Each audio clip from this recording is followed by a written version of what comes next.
Streaming में आपका बहुत बहुत स्वागत।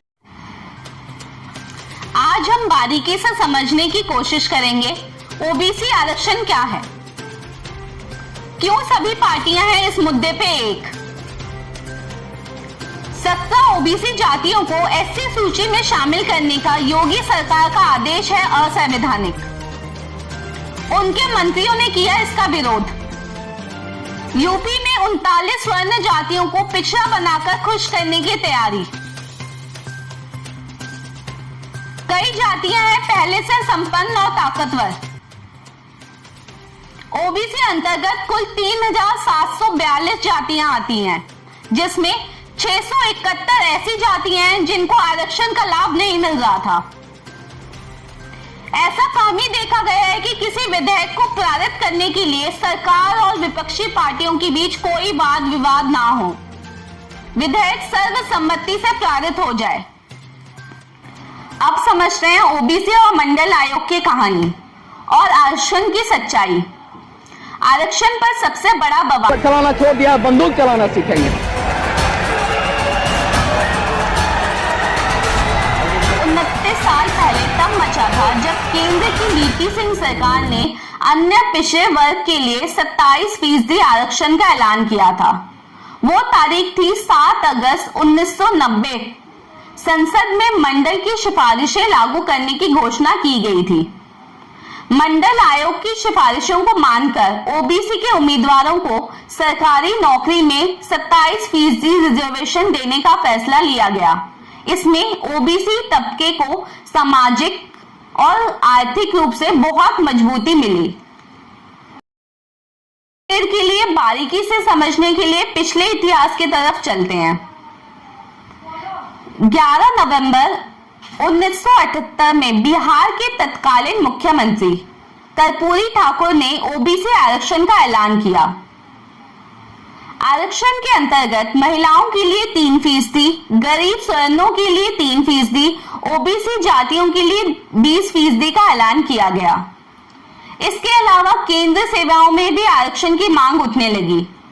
इसके बाद उस समय के तत्कालीन प्रधानमंत्री श्री मोरारजी देसाई ने 20 दिसंबर 1978 को पिछड़ा वर्ग के लिए एक आयोग का गठन किया, जिसका नाम मंडल आयोग रखा गया और ये आयोग जनवरी 1979 में अपना काम करना शुरू कर दिया। मंडल कमीशन ने 1980 में अपनी रिपोर्ट सौंपी।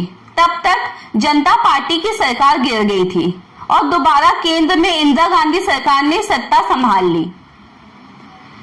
21 दिसंबर 1980 को सौंपी गई रिपोर्ट पर उस वक्त की पीएम इंदिरा गांधी ने सिफारिशों पर कोई कदम नहीं उठाया। यूपी में 39 स्वर्ण जातियों को पिछड़ा बनाकर खुश करने की तैयारी। उत्तर प्रदेश पिछड़ा वर्ग आयोग द्वारा 39 स्वर्ण जातियों को पिछड़ा वर्ग में शामिल करने का मुद्दा बीजेपी के लिए ट्रम्प कार्ड साबित हो सकता है, लेकिन ये पार्टी के लिए बैकफायर भी करता है। दरअसल जब से ये खबर आई है तब से कई समुदायों में इसका विरोध शुरू हो गया है। कायस जो खुलकर सामने आ रहे हैं। उत्तर प्रदेश में अगले साल होने वाले विधानसभा चुनाव के लिए शहर मात का जबरदस्त खेल चल रहा है। पिछड़ा वर्ग के वोट के लिए इस बीच बीजेपी ने बहुत कुछ किया है, पर ब्राह्मण वोट पर पार्टी को अभी भी संशय लग रहा है। केवल 2 से 3% भी वोट छिटकते हैं तो बीजेपी के लिए बहुत बड़ा नुकसान हो जाएगा। क्या छिटक रहे ब्राह्मण वोटों की कमी पूरी हो सकेगी? अगर इन जातियों के लोग इस फैसले से खुश हुए, इनका 100% वोट बीजेपी को मिल सकता है। इस तरह जो ब्राह्मण वोट छिटक रहे हैं उनकी कमी पूरी हो जाएगी। इस सूची में वैश्य, जेसावर, राजपूत, रोहेला, भूटिया, अग्रहरी, दोसार, मुस्लिम शाह, मुस्लिम कायस, हिंदू कायस, कोरी राजपूत, दोहार, अयोध्यावासी वैश्य, बनवाल, कमालपुरी वैश्य, केसरवासी वैश्य, बागवा, उमर बनिया, महौर, हिंदू भट्ट, गोरिया, उमरिया, नोवाना, मुस्लिम भाट शामिल हैं। कई जातियां तो ऐसी हैं जो पहले से ही संपन्न और ताकतवर हैं। इन सूची में कई जातियां ऐसी हैं जिन्हें लंबे चौड़े व्यापार हैं। इसमें कई समुदाय तो सामाजिक रूप से संपन्न माने जाते हैं। इन जातियों के अलावा बिशोई, खर राजपूत, पोरवाल, पुरवाल, कुंदर खारदी, बिनोदिया वैश्य, गुल्हेर वैश्य, गेड़िया राठौड़ी आदि जातियों के लिए सर्वे कराने की बात आयोग ने कही है। इन जातियों के लिए भी एक उम्मीद छोड़ दी गई है। हालांकि इन जातियों में अधिकतर ऐसी जातियां हैं जो बीजेपी की कोर वोटर रही हैं। कायस, वैश्य और राजपूतों की सभी जातियां आमतौर पे बीजेपी को वोट देती हैं। अगर पार्टी इन लोगों को आरक्षण नहीं देती तो भी ये जातियां अपना वोट बीजेपी को ही देती रहेंगी। ओबीसी रिजर्वेशन बिल 2021, राज्यों को मिलेगी अपनी ओबीसी सूची बनाने की शक्ति। संसद के दोनों सदनों द्वारा ओबीसी विधेयक के पारित होने के बाद राज्यों ने अपनी ओर से ओबीसी की सूची तैयार करना शुरू कर दी है। 127वें संविधान संशोधन जो राज्यों को अपने स्तर पर ओबीसी आरक्षण के लिए जातियों की सूची स्थापित करने का अधिकार देता है।